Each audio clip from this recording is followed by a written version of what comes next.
মাশাআল্লাহ বাংলাদেশ মাররা মিয়া মিয়া ওয়াল্লাহ হেলো ওয়াল্লাহ মাশাআল্লাহ বাংলাদেশ জেন মাররা মিয়া মাসুদ কাকা না? ও কাকা আসসালামু আলাইকুম। ওয়ালাইকুম আসসালাম ওয়া রাহমাতুল্লাহি ওয়া বারাকাতু। মিন হাদা মহিনুল? আইওয়া মইনুল। এ ভাই এই কাকা কি করছে আমি তো কিছু বুঝতে পারতেছি না। আরে তুই মইনুল কিনা তাই শুনতেছে কাকা। ও কাকা হ্যাঁ আমি মইনুল, আপনি আমারে চিনতে পারতেছেন? মহিনুল আলহামদুলিল্লাহ কে ফিনতা কোয়েস? এই আবার কি আরবি করছে আমি তো কিছু বুঝতে পারতেছি না, কি করছে আমার একটু বুঝাই দে। আরে কষ্ট কি তুই কি রামাসির? ও কাকা আমি আলহামদুলিল্লাহ ভালো আছি। ফেন সকল ইনতা মহিনুল।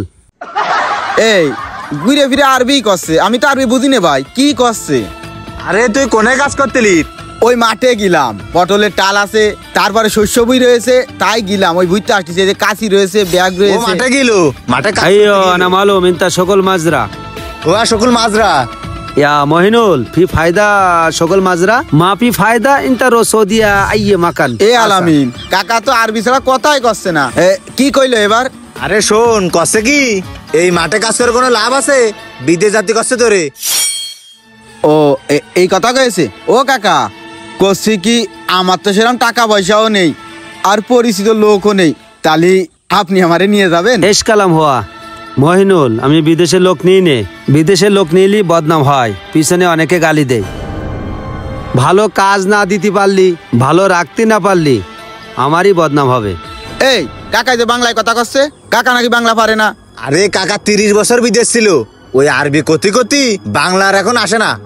ওই তুই আরবি বুঝতেছিস না বলে এই জন্য বাংলায় কইলো। ও আচ্ছা যাই হোক মহিনুল তুমি মাঠের থেকে অনেক কষ্ট করে আয়েছো, তুমি এখন বাড়িতে যাও, গিয়ে রেস্ট নাও। ইয়াল্লাহ আলামিন তাল। এমন হলে শোন করছে কি তোর বিদেশ যাওয়ার বিষয় আমার সাথে যোগাযোগ করছে নে, আমি ব্যবস্থা করে দিবানে। আচ্ছা ঠিক আছে যা। এ আলামিন এই শুনে যা, কষি কাকাই যে গুলো বিদেশে লোক নেই না, আবার তুই আমারে করছিস যে পাসপোর্ট দিচ্ছি টাকা রেডি করতি। আরে কাকার ব্যবস্থা আমি করবানে, তুই শুধু পাসপোর্টটা করে ফেলা আর টাকার ম্যানেজটা করে ফেল।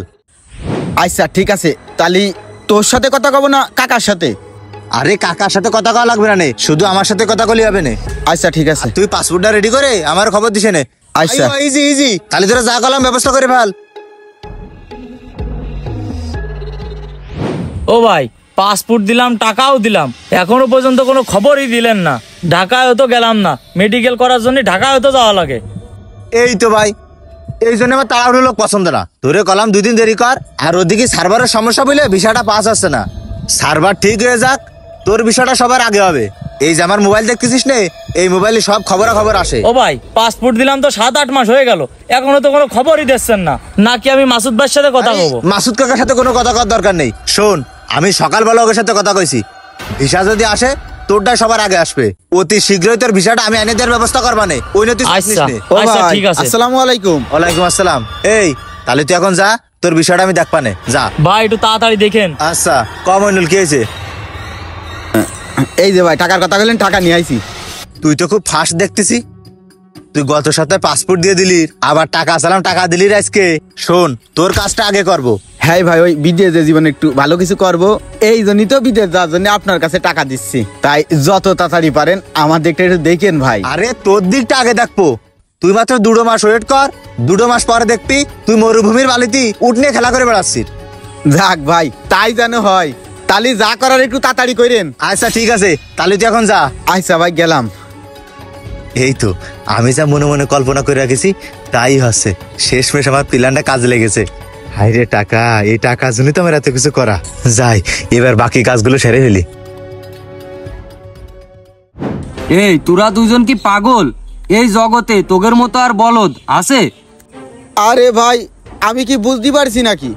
ও আমারে কত সুন্দর করে কয়েছে যে টেনশন করার দরকার নেই, যত দ্রুত পারিস পাসপোর্টটা কর, কইরে টাকাটা আমার কাছে দে, আমি তোরে বিদেশ নিয়ে যাব। এই জায়গায় আমাকে কি দোষ ক? সেটাই তো আমরা বুঝতে পারছি।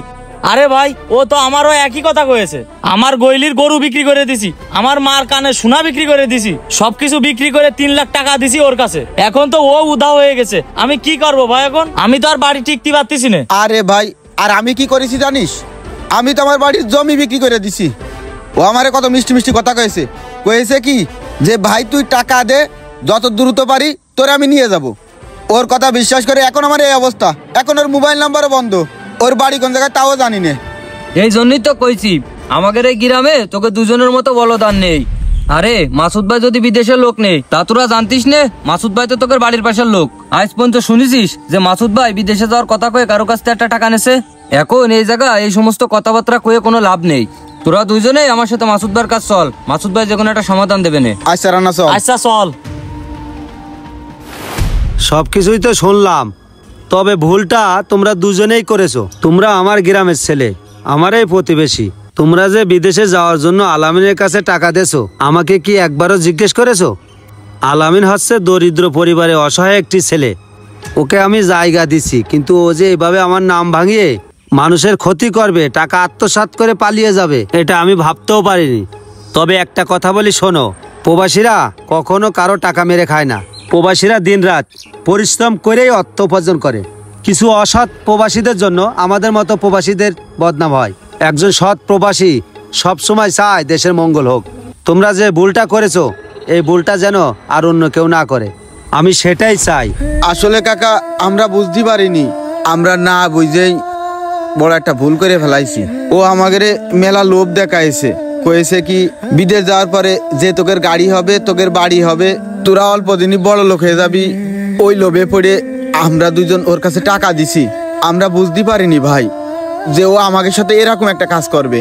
আমরা আসলেই বিদেশে যাওয়ার লোভে পড়েই ওর কথা বিশ্বাস করে ওর কাছে টাকা পয়সা দিছি।